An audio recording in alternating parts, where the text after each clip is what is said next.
Islam, Shalom, Osio, I.S.L.A.M, Hola, Aloha, Bonjour. This is your brother Zach Bey, Indigenous American Moor, coming to you live and in full effect. Thank you for joining me. Please like, share, subscribe to the channel. Hit that notification bell to get notified. Share. Trying to reach 200 subscribers. Help me share the video if you like it. Let's get into it. All right, one of the books, American Heritage. I wanted to go into this one really fast, nothing too deep, nothing too long, but there's a few things I found in this particular book that was very interesting. All right, so let's get into it. Some who are non-believers, uninformed, ill-informed. Time to get informed. There's some pictures, check it out. Big pictures. Look at the headdress though. Look at the headdress. Boom, right there. The feathers, the crown, another crown, the fez, of course. Come on now. Moorish fez right here. Moorish fez. Boom, what is that? Now let's read it. Let's get into it, just in case you can't see.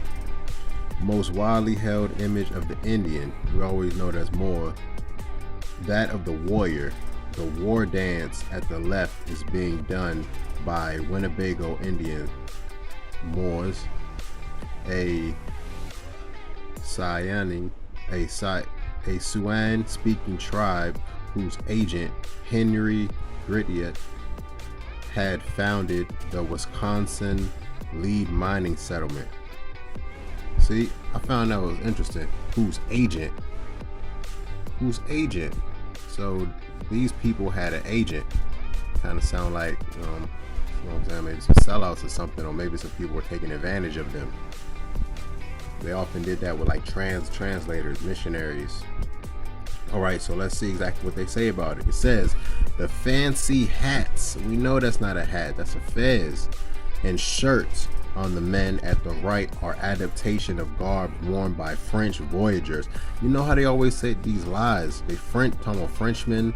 They're trying to say these feathers are strictly from Frenchmen, like French voyagers and fur traders who traveled among the Winnebago since the 17th century.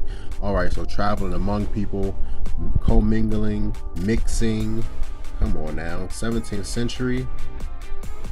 They already had these ancestral headdresses. That's exactly why they coincided and joined with those people. They always try to say it's Frenchmen.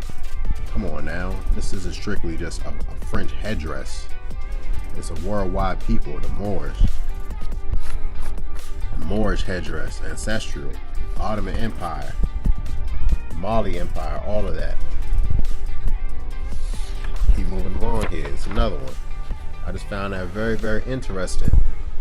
Check it out. Check it out. Here's another. See exactly what's going on. You might not be able to tell, but let's see. It says, white traders often debauched whole tribes by paying for furs with liquor. Look, here, Rendesbacher depicts an orgy among the Chippewa and Assiniboine who have been given a keg of rum. See that? And then it says, such frolics frequently ended in fights, murders, and loss of Indian self-respect. Boom. Still doing the same thing today. Pouring fire water, these liquors, these spirits into our communities. Poisoning, debauching our tribes. Boom, look at that, laid out, feeling sick, mouth covered, just pouring it up, poison, running off, face covered. Come on now, red headdress, come on fam. It says right here, they've been doing this since the beginning, it tells you right here, white traders often debauched whole tribes by paying for furs with liquor. Such frolics frequently ended in fights, murders, and loss of Indian self-respect. Come on now, it says it all right there. Let's keep moving. Don't fall for these victims. Now, look at this sellout. Of course, he got the turban on. Looking all pale, looking extra pale. Like pale faces. But see why I call him a sellout. Check it out.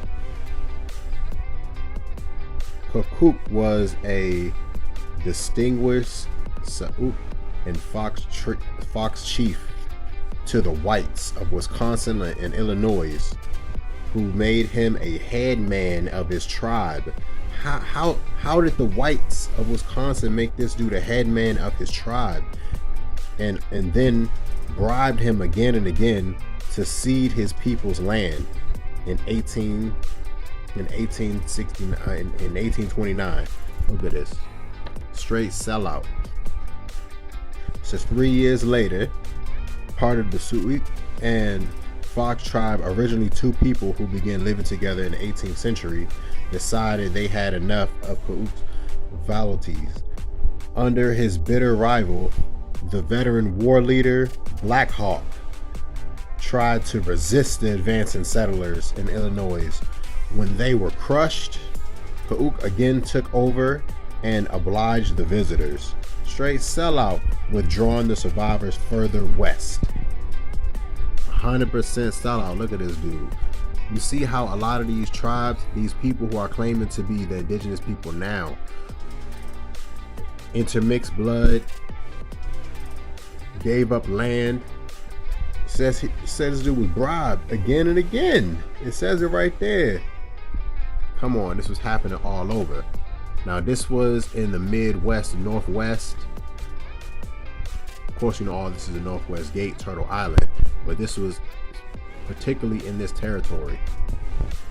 So just imagine what happened to the Moors over on the eastern coast with the so-called Indian Removal Act, Trail of Tears. Come on now, the Red Massacre, all of these so-called Negro Wall Streets burned down. Come on, fam. See, this was just a small bit out of American heritage, but you see how they had the fez up on there, the royal headdress. That's all it is. Thank you once again. This is your brother Zach Bey, Indigenous American Moor. I hope you enjoyed this informational video. Just something interesting I found in these books that I wanted to share with you. So I'm going to be going into a few more books throughout this week. Hit the notification bell for when I drop new content. Hit that thumbs up, because that's how YouTube pushes out the algorithm, and share my content. Thank you. I appreciate the help. Peace and love to all the Moors all over the world. I'm out.